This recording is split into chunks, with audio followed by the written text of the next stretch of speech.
एक बड़ी पुरानी कहावत है, कहते हैं अंधेरे में भी हाथ का कौर कान में नहीं जाता है, अंधेरे में भी ग्रास मुंह में ही जाता है। ऐसा ही इस वक्त पाकिस्तान के साथ है। अपने स्वार्थ की बात हर परिस्थिति में ठीक से समझ में आती है। कल ही यूएई ने भारत को पीओके के लिए समर्थन कर दिया और आज पाकिस्तान गुस्से से लाल हो गया यूएई के ऊपर। जानेंगे पाकिस्तान ने ऐसा क्या किया है। तो वहीं दूसरी तरफ ये कौन से 12 तूफान भारत में उतर रहे हैं और इन 12 तूफानों का सीधा कनेक्शन 1973 के ऑयल क्राइसिस से भी है। जानेंगे भारत के लिए ये बहुत खास क्यों हो रहे हैं और क्या सीडीएस बिपिन रावत के निधन से भी इनका कुछ रिश्ता है। जानेंगे जियोपॉलिटिक्स में क्या कुछ चल रहा है। आइए जानते हैं इन खबरों को विस्तार से। कल ही हमने आपको बताया था कि यूएई ने एक धमाका कर दिया और ये धमाका क्या था, इन्होंने एक जो नक्शा है उस नक्शे को शेयर कर दिया।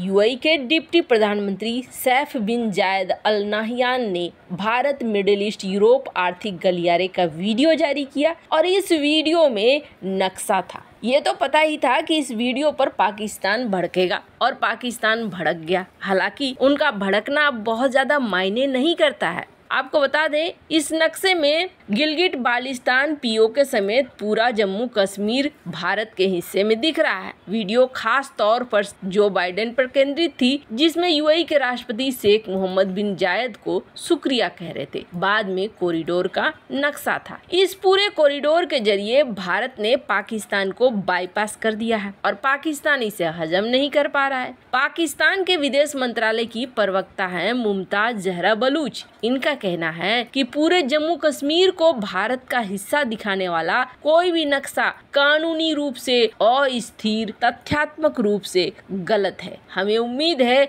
हमारे अंतर्राष्ट्रीय साझेदार इस तथ्य पर उचित ध्यान देंगे। अब साधारण शब्दों में यही समझिए कि पाकिस्तान की ये प्रवक्ता यूएई को याद दिला रही है कि तुमने जो नक्शा दिया है उस नक्शे में भारत को पूरा का पूरा दिखा दिया है, हमारा हिस्सा कहाँ है। आगे उन्होंने कहा कि इस मामले का हल कश्मीरी लोगों की इच्छाओं और यूएन के प्रस्तावों पर करना है। उन्होंने कहा कि इस नक्शे में दिखाया गया गिलगिट बाल्टिस्तान पाकिस्तान के कंट्रोल में है। भारत के प्रोजेक्ट को लेकर पूछे जाने पर उन्होंने कहा कि अभी तो ये सिर्फ कल्पना है, अभी जब तक ये प्रोजेक्ट शुरू नहीं हो जाता तब तक इस पे कोई टिप्पणी नहीं की जा सकती है। भारत और पाकिस्तान दोनों की जमीन जुड़ी हुई है। लंबे समय से भारत पाकिस्तान के जरिए एक रास्ता चाहता रहा है, लेकिन उसे ये कभी नहीं मिला है। खैर, सबसे पहली बात ये है कि कम से कम इस प्रोजेक्ट की अवधारणा अब यहाँ तक तो पहुँची। और एक चीज देखा जा रहा है कि आजकल भारत किसी भी तरह के प्रोजेक्ट हाथ में ले रहा है तो वो प्रोजेक्ट कहीं न कहीं सफल ही हो जा रहा है। खैर, जहाँ एक तरफ ये सब कुछ हो रहा है तो वहीं दूसरी तरफ भारत लंबे समय से वीवीआईपी हेलीकॉप्टर्स इस्तेमाल करता है और भारत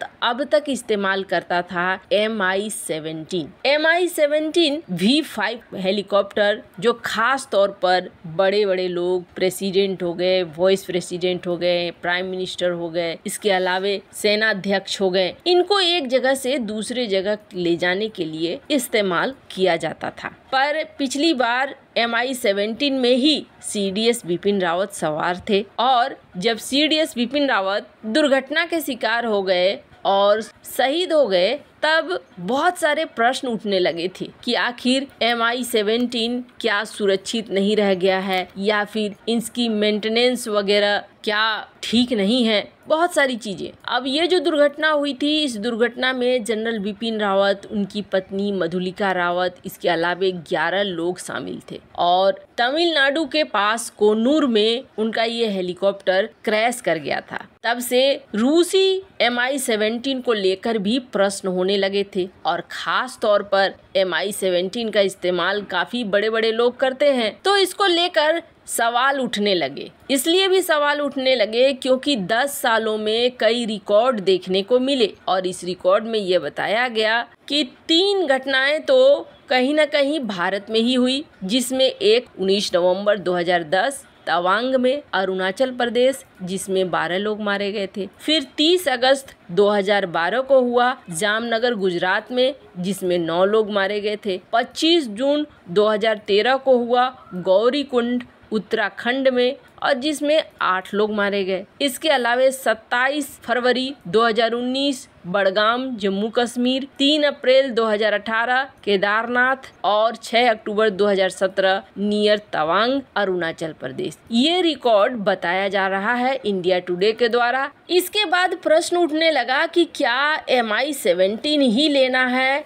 या किसी और या हेलीकॉप्टर को बदलना है। अब इस क्रम में भारत ने एक नया टेंडर जारी किया हुआ है। भारत को चाहिए 12 VVIP हेलीकॉप्टर, और इसके लिए इस बार बताया जा रहा है कि एक प्रमुख हेलीकॉप्टर के तौर पर सामने आ रहा है बेहद घातक सकोस्की अपने S-92 वेरिएंट के साथ। अब सवाल उठता है कि भारत अभी तक जो MI-17 इस्तेमाल करता था, क्या S-92 को खरीदेगा? तो आपको बता दें, ये जो हेलीकॉप्टर है ना, इस हेलीकॉप्टर के पीछे एक ऑयल क्राइसिस की कहानी है। और ये ऑयल क्राइसिस की कहानी कब शुरू हुई थी? इजराइल और जो 6 अरब देश थे उनके बीच युद्ध होता है, और इस युद्ध के बाद सऊदी अरब बहुत नाराज हो जाता है। नाराज सऊदी अरब कहीं न कहीं बदला लेने पर उतरता है।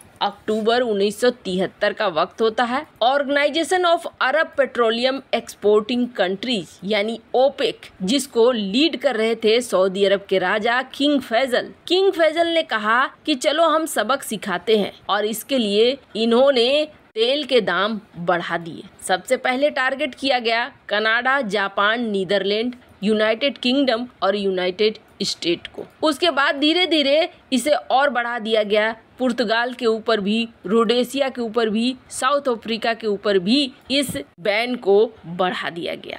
जो तेल के दाम थे उस समय 300% बढ़ गए। उस समय एक बैरल $3 का आता था, बाद में ये $12 पर बैरल होने लगा था। अमेरिका को बेचे जाने वाला तेल और भी ज्यादा हो गया था कीमती। अब इसके बाद अमेरिका को लगने लगा कि हमें ढूंढने निकलना होगा, समंदर के किनारे जाना होगा, अपने लिए तेल की व्यवस्था करनी होगी। दूर दराज के इलाकों में जाने के लिए तब एक हेलीकॉप्टर की जरूरत महसूस की गई, और जब हेलीकॉप्टर की जरूरत महसूस की गई तब जाकर बनकर आया S-92। S-92 के इस वक्त कई वेरिएंट है, और आपको बता दें सबसे पहले बना था S-17 से S-92, और S-92 से अब बन गया है H-92 सुपर हॉक, जिसका इस्तेमाल करती है अमेरिका की नेवी। ट्विन इंजन वाला S-92 अब तक 300 यूनिट बना चुका है, और कई सारे इसके खरीदार भी हैं। आपको बता दें इसके साथ एक और चीज है,